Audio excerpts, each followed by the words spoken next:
Okay, let's talk about something that pretty much every renter needs to hear.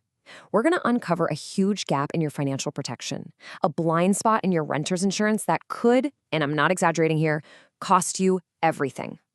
So let me just ask you this straight up.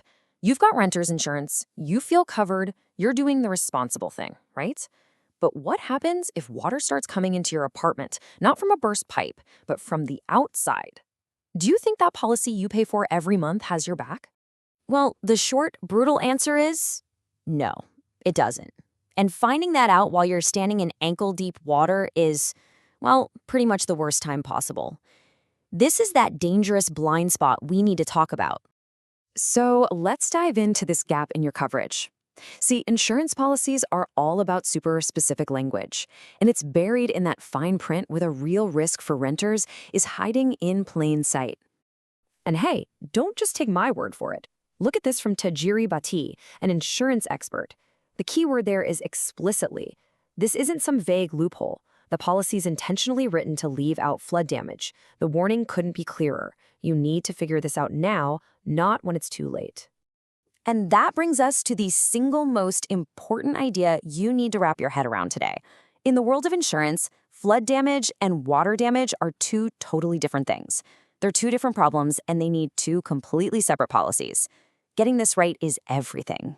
So what does an insurance company actually consider a flood? It's not just any water. The critical part of the definition is that it's water coming into your home from the outside. We're talking storm surges, overflowing rivers, crazy rain runoff. A simple way to think about it, if the water comes from the ground up, they're going to call it a flood.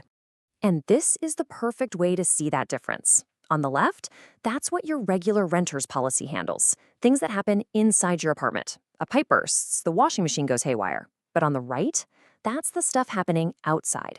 A storm surge, a river overflowing, that's flood territory, and for that, you need a completely different policy.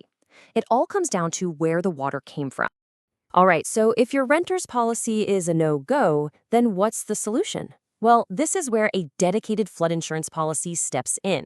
Honestly, you should think of it like a financial lifeboat, built specifically to save your belongings in exactly this kind of disaster. Now, a renter's flood policy is all about protecting what you own. It covers your personal property, your couch, your TV, your clothes, typically up to $100,000 through the National Flood Insurance Program, or NFIP. The actual building, the walls and floors, that's your landlord's problem, not yours. And what if you have to move out for a while? Hotel bills and food costs can be covered, but that's usually an add-on you have to ask for. It's also super important to know what a flood policy doesn't cover, because it definitely has its limits. It won't cover any cash you have or your car. Your auto insurance should handle that. Any stuff you keep outside, like patio furniture, not covered. And pay close attention to this last one. It won't cover mold or moisture damage that they decide could have been prevented. Okay, here's a piece of insurance jargon you absolutely have to know. Actual cash value, or ACV. This is the standard way the government-backed NFIP policies pay out. It basically means they don't give you enough money to buy a new replacement. Instead, they pay you what your stuff was worth in its used condition right before it was damaged. And here's what that looks like in the real world.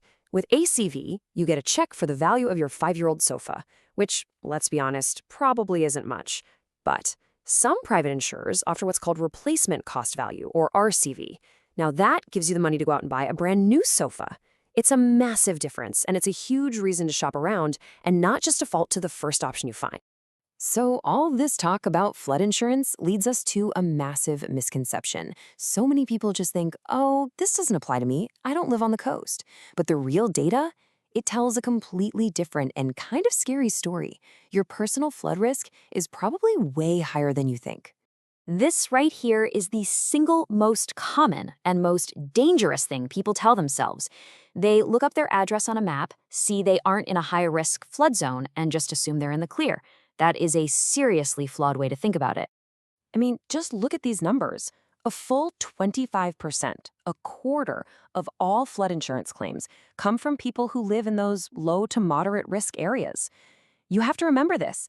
A low-risk zone is not a no-risk zone, not even close. So the big takeaway is that those official flood maps just don't tell the whole story. If you live near any body of water, even a small creek, if you're at the bottom of a hill, or if you live in a big city with tons of concrete and pavement, you are at risk.